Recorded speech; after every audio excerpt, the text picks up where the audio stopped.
سورہ عبسہ مکی ہے، اس میں 42 آیاتیں ہیں اور ایک رکوع ہے۔ بسم اللہ الرحمن الرحیم۔ شروع اللہ کا نام لے کر جو بڑا مہربان نہایت رحم والا ہے۔ عبس وتولى أن جاءه الأعمى وما يدريك لعله يزكى أو يذكر فتنفعه الذكرى أما من استغنى فأنت له تصدى وما عليك ألا يزكى وأما من جاءك يسعى وهو يخشى فأنت عنه تلهى كلا إنها تذكرة فمن شاء ذكره في صحف مكرمة مرفوعة مطهرة بأيدي سفرة كرام بررة۔ پیغمبر صلی اللہ علیہ وآلہ وسلم نے تیوری چڑھائی اور منہ پھیر لیا کہ ان کے پاس ایک نابینا آیا، اور تم کو کیا خبر شاید وہ پاکیزگی حاصل کرتا یا وہ سمجھ جاتا تو تمہارا سمجھانا اسے فائدہ دیتا۔ اب وہ جو پرواہ نہیں کرتا سو اس کی طرف تو تم توجہ کرتے ہو، حالانکہ اگر وہ نہ سنورے تو تم پر کچھ الزام نہیں۔ اور وہ جو تمہارے پاس دوڑتا ہوا آیا اور وہ اللہ سے ڈرتا بھی ہے تو اس سے تم بے رخی کرتے ہو۔ دیکھو یہ قرآن نصیحت ہے، پس جو چاہے اسے یاد رکھے، قابل ادب ورقوں میں لکھا ہوا، جو بلند مقام پر رکھے ہوئے اور پاک ہیں، ایسے لکھنے والوں کے ہاتھوں میں ہیں جو بلند مرتبہ اور نیکوکار ہیں۔ قتل الإنسان ما أكفره من أي شيء خلقه من نطفة خلقه فقدره ثم السبيل يسره ثم أماته فأقبره ثم إذا شاء أنشره كلا لما يقض ما أمره فلينظر الإنسان إلى طعامه أنا صببنا الماء صبا ثم شققنا الأرض شقا فأنبتنا فيها حبا وعنبا وقضبا وزيتونا ونخلا وحدائق غلبا وفاكهة وأبا متاعا لكم ولأنعامكم۔ انسان مارا جائے، یہ کیسا ناشکرا ہے۔ اسے اللہ نے کس چیز سے بنایا؟ نطفے سے بنایا، پھر اس کا اندازہ مقرر کیا، پھر اس کے لیے رستہ آسان کر دیا، پھر اس کو موت دی سو اسے قبر میں پہنچایا، پھر وہ جب چاہے گا اسے اٹھا کھڑا کرے گا۔ کچھ شک نہیں کہ اللہ نے اسے جو حکم دیا اس نے اس پر عمل نہ کیا۔ تو انسان کو چاہیے کہ اپنے کھانے کی طرف نظر کرے۔ بے شک ہم ہی نے پانی برسایا، پھر ہم ہی نے زمین کو اچھی طرح پھاڑا، پھر ہم ہی نے اس میں اناج اگایا اور انگور اور ترکاری اور زیتون اور کھجوریں اور گھنے گھنے باغ اور میوے اور چارہ، یہ سب کچھ تمہارے اور تمہارے مویشیوں کے لیے بنایا۔ فإذا جاءت الصاخة يوم يفر المرء من أخيه وأمه وأبيه وصاحبته وبنيه لكل امرئ منهم يومئذ شأن يغنيه وجوه يومئذ مسفرة ضاحكة مستبشرة ووجوه يومئذ عليها غبرة ترهقها قترة أولئك هم الكفرة الفجرة۔ تو جب کانوں کو پھاڑنے والی آواز آئے گی اس دن آدمی اپنے بھائی سے دور بھاگے گا اور اپنی ماں اور اپنے باپ سے اور اپنی بیوی اور اپنے بیٹوں سے بھی۔ ہر شخص اس روز ایک فکر میں ہوگا جو اسے سب سے بے نیاز کر دے گی۔ اور کتنے چہرے اس روز چمک رہے ہوں گے خنداں و شاداں، یہ نیکوکار ہیں۔ اور اس روز کتنے چہرے ایسے ہوں گے جن پر گرد پڑ رہی ہوگی اور ان پر سیاہی چڑھ رہی ہوگی، یہی لوگ ہوں گے انکار کرنے والے بد کردار۔ بسم اللہ الرحمن الرحیم۔ آیت نمبر 1۔ محمد صلی اللہ علیہ وسلم ترش رو ہوئے اور منہ پھیر بیٹھے کہ ان کے پاس ایک نابینا آیا، اور تم کو کیا خبر کہ شاید وہ پاکیزگی حاصل کرتا یا سوچتا تو سمجھتا اسے فائدہ دیتا۔ جو بے پرواہی کرتا ہے اس کی طرف تو تم توجہ کرتے ہو، حالانکہ اگر وہ نہ سنورے تو تم پر کچھ الزام نہیں۔ اور جو تمہارے پاس دوڑتا ہوا آیا اور وہ اللہ سے ڈرتا ہے، اس سے تم بے رخی کرتے ہو۔ دیکھو یہ قرآن نصیحت ہے،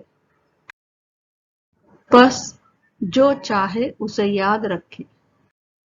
یہ تو پرعظمت آسمانی صحیفوں میں ہیں جو بلند و بالا اور پاک صاف ہے، ایسے لکھنے والوں کے ہاتھوں میں ہے جو بزرگ اور پاک باز ہے۔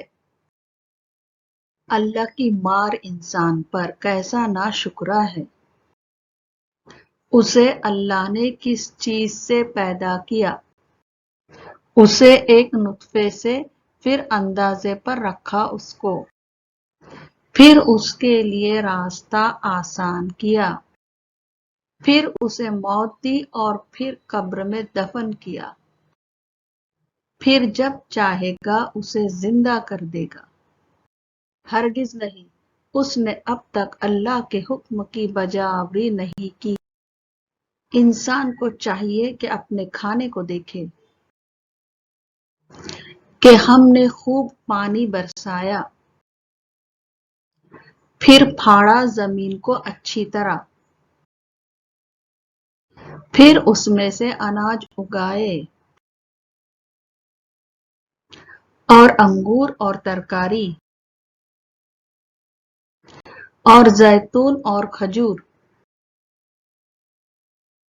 اور گنجان باغات اور میوہ اور گھاس اور چارہ بھی اگایا، تمہارے استعمال و فائدے کے لیے اور تمہارے چوپایوں یعنی جانوروں کے لیے۔ بس جب کہ کان بہرے کر دینے والی قیامت آ جائے گی، اس دن آدمی اپنے بھائی سے اور اپنی ماں اور اپنے باپ سے اور اپنی بیوی اور اپنی اولاد سے بھاگے گا۔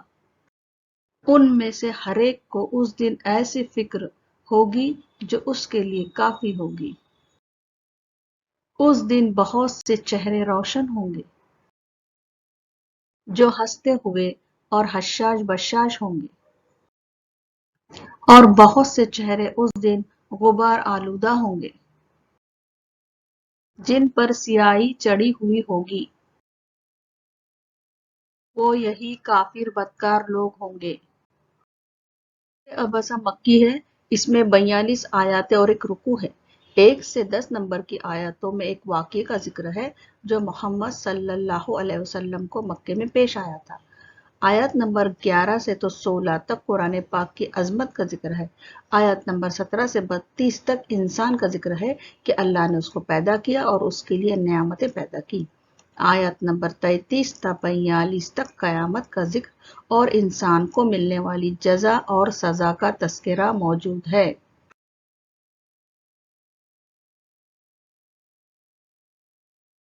1 سے 10 نمبر کی آیاتوں میں ایک واقعے کا ذکر ہے جو محمد صلی اللہ علیہ وسلم کو مکے میں پیش آیا تھا۔ آپ صلی اللہ علیہ وسلم مکہ کے سرداروں کو دین کی دعوت دے رہے تھے۔ اس وقت عبداللہ ابن مکتوم رضی اللہ تعالی عنہ جو کہ نابینا تھے آپ کے پاس تشریف لائے اور آپ سے بات کی۔ آپ ان سے بات کر رہے تھے، اس لیے آپ کو ان کا بات کرنا ناگوار گزرا۔ اس پر 1 سے 10 نمبر کی آیاتیں نازل ہوئی۔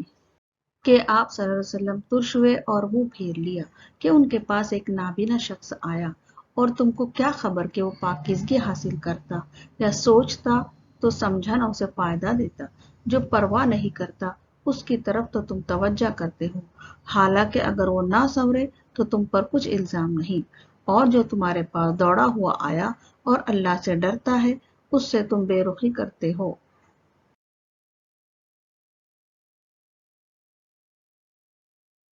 آیت نمبر 11 سے 16 تک قرآن پاک کی عظمت کا ذکر ہے۔ دیکھو یہ قرآن نصیحت ہے، بس جو چاہے اسے یاد رکھے، قابل ادب ورقوں میں لکھا ہوا، جو بلند مقام پر رکھے ہوئے اور پاک ہے، لکھنے والوں کے ہاتھوں میں جو سردار اور نیکوکار ہے۔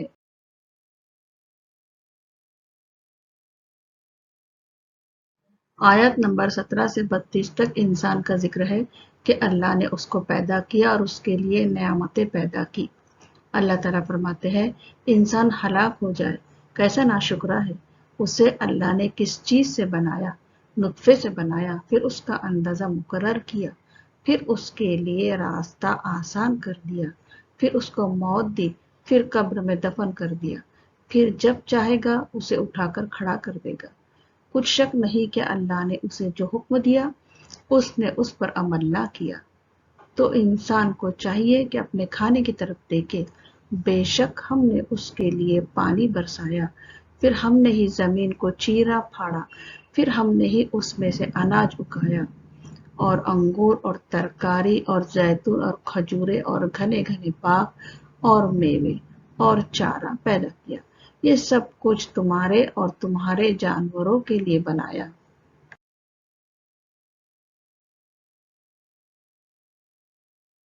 آیات نمبر 33 تا 42 تک قیامت کا ذکر اور انسان کو ملنے والی جزا اور سزا کا تذکرہ موجود ہے کہ پھر جب قیامت کا غل مچے گا، یعنی کانوں کو بہرا کر دینے والا شور ہوگا، اس دن بھائی اپنے بھائی سے دور بھاگے گا، اور اپنی ماں سے اور اپنے باپ سے اور اپنی بیوی سے اور اپنے بیٹوں سے۔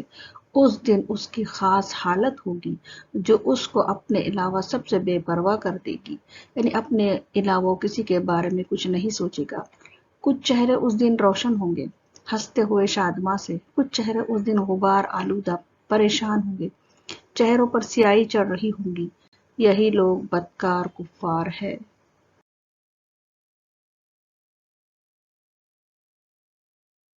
سورہ النازعات میں کچھ چیزوں کے نام آئے ہیں، جیسے طعام کھانا، ثم پھر، ماء پانی، ارض زمین، عنب انگور، زیتون زیتون، نخل کھجور، اخی بھائی، طہر پاک، یدی ہاتھ، سبیل راستہ، یسر آسان۔ اسم کی جگہ پر ہم جو لفظ استعمال کرتے ہیں اسے ضمیر پروناؤن کہتے ہیں۔ ہوا وہ، انت تم، ہم وہ سب، انا میں۔ سورہ عبسہ میں کچھ فعل آئے ہیں یعنی ورب، جا آیا، سعی کوشش کرنا، خشیہ ڈرنا، رفع بلند کرنا، قتل مارنا، خلق پیدا کرنا، نظر دیکھنا، سب انڈیلنا، شک پھاڑنا، نبت اگانا، ضحک ہنسنا، بشر خوشخبری دینا، نفع فائدہ دینا۔ سورہ عبسہ آپ نے معنی کے ساتھ سنی، ایک ایک آیت مع ترجمہ پڑھی گئی، آیتوں کے ساتھ اس میں موجودہ موضوع کو دہرایا گیا، سورت میں موجودہ چند اسم، ضمیر اور فعل معنی کے ساتھ پڑھے گئے، اسی میں سے امتحان میں آئے گا، اچھے سے پڑھے اور غور سے سنیں۔